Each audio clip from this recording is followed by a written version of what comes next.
Yeah. So I feel as though if you are able to find that connection, you'll make better music. That's deep.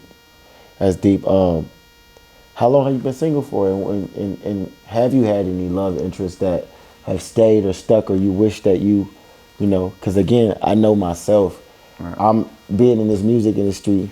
You know, we see so much shit. We have access to so much that the average male doesn't. Even whether we're rich and sell millions of records or not, you know, if you have that energy in this music industry and you are confident in yourself, you can walk in a room with people who are already on and still have your pick of the litter. How, like, at what point did you feel like I just need to be single? And have you had somebody who has, you know, that you regretted? Like, damn, I wish I could have done better. I wish that she wouldn't have caught me at this time.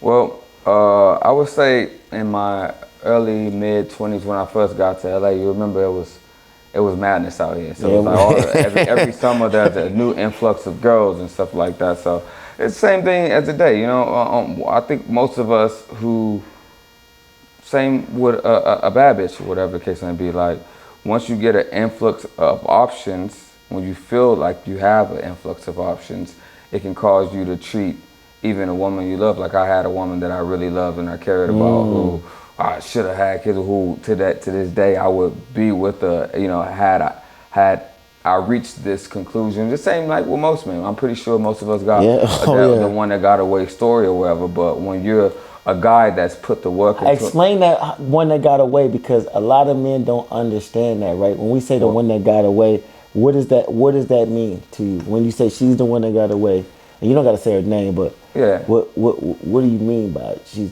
She got away? Well, like I said, a good woman will make you a better man, right?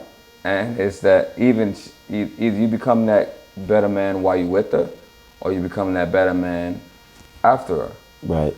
And for me, I became a better man after her, unfortunately, because I had people in my ear that didn't want me to leave the game. You get me? You understand? So It held you hostage to the game, man. I mean, it is what it held is. you hostage to the It game. happens to the best of us. And once you're a person that's working on yourself, and once you, I never relied on money. I never really had money like that. So it's like when I started making money, I had already made so many things about myself. And the money to me should be the cherry on the top. Absolutely, You know what that I'm I agree saying? with 100%. I learned how to talk to women. I learned how to, I'm learning how to lay it down in the bedroom. I'm learning how to dress. Yes, sir. I'm learning how to, romance. I learned. I went on a bunch of dates, listened and talked to women. So, it's tough when you do make yourself this person because you become attractive to a lot of women. Right. And a lot of times when you have those good women, you can't be mad that they want monogamy or they just want you to just be focused on them. And you got a plethora of good options if you're a good man. You get what I'm saying? 100%. But, sometimes that one that you want, it's not going for that shit. So you gotta make a choice. Either you get rid of all of that and you focus on that one woman, or you in these streets. And Are you so at this stage? And that being said, if this special person you ran into this special person, and not saying that you would tomorrow, but if you ran into this special person again, what would you say to her, and what do you think it would go? I don't think it will go much of anywhere because I feel as though she will be like so afraid of me because she knows my lifestyle. She knows that the women are always going to be around, and she knows that the past, is he really done with this? And isn't it like she's already? Do you feel like you're done with it? She came back to me 5 times. If I sit here and tell you today, I would say yes, I am. I would really just be with her, whatever case may be. Then you give me a year or two now in that relationship, or whatever case may be. I don't know. Do I trust myself to be? That's the main question. Do I trust myself to be monogamous? I don't really think so. Hold on. Can you take a second for that? Because I got to, the first thing is, and That's the thing I'm even writing this book about. Right. Like a man being honest and upfront about where he's at. You know, Yeah. that is so much growth. Even, you know, you like a brother to me. So to see, you know, that growth and acknowledging that I might not be in that place and that transparency. You know what I'm saying? Most men, we think that we're like ready this. because we want what we want at that moment. So we make ourselves ready for that moment. And that's the thing about marriage, you know what I'm saying?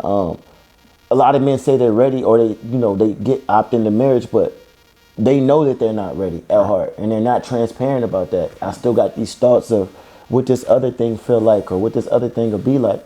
So that's why I asked you that, because I'm like, yo, you know, I was around during that time, and you know, us, you know, a lot of people don't know that because we clean up nice, but being street guys, you know what I'm saying, coming from an environment in which having one woman wasn't even conducive to the environment, right? And where you couldn't just have one because it was like, I'm dealing with this problem over here, and if I'm in the streets, I don't even want the wifey with me over here in some of these situations. It was times where I know niggas up gun, all types of stuff didn't happen. And, you know, when you look at that woman with that purity of wifey, I know that you didn't want to have her in the mix of everything that we might have been moving and shaking around. You gotta be ready for that. And you know what I'm saying? Like in your grind stage, you know, when you're trying to provide or whatever case may Right. be, you have to have a certain savageness, especially in this world, to go out and get it. You understand? So Yeah, that's a fact. you know, it's which is why most women end up settling down with older men, because you've established yourself and it's And like you already yo, had your grimy time of you doing all had- those yeah, things. that's all done. So I don't blame older women, I mean younger girls or any women for trying to settle down with an older man, because, you know, who's already established his stuff, because, you know, that's a safe bet for them. But do know? you feel like even older men, because I mean, I would say I know a lot of older men too that ain't done with the bullshit. They out here every night in the club. I see that point of view too, because it's like a lot of older men are not like us. They weren't always getting women like that. They weren't always able to, you know, get the girl that they wanted to. So some of them have to live through their career or their establishments, you know, to be able to provide what I like to call beta male providers. Hold on. Explain that to me, fam. Hold on. Beta male providers. So y'all hear the terminology out here. Yeah. Tell me more about this beta male. Okay, well, they're alpha male providers, alpha male providers as well. There's beta male providers and alpha male providers, right? So, like this, if you're an alpha, I would say you're an alpha male, and I would say alpha male is somebody who, to me, because a lot of people, there's a lot of confusion about it or whatever the case may be. Alpha male is a leader. You get what I'm saying? That's pure what it is. He's a leader, and he's gonna. It doesn't matter about the money thing, you know, because, you know, you have to pay attention to women. You have to know women. You know, women will manipulate the terms for it to benefit in their favor. You know what I'm saying? Right. And you have to always be a man. A woman can't tell you how to be a man. You understand? So you have to know that a beta male provider, he's somebody who's just focused on his career. He doesn't even have the options to distract him.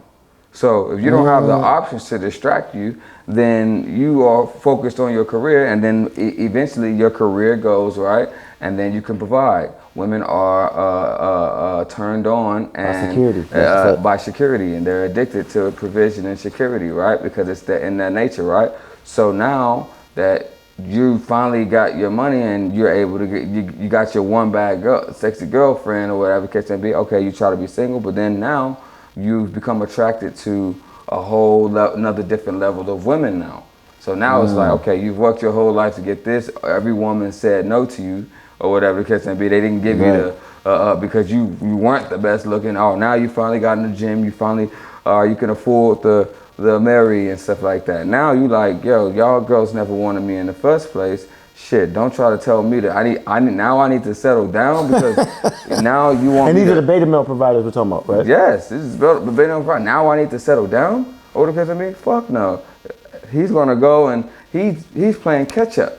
He's playing catch up. So he's gotta play catch up. He's gotta go experience all these type of women. He put the work in to do that. You know what I'm saying? So now he's leading with his provision because he knows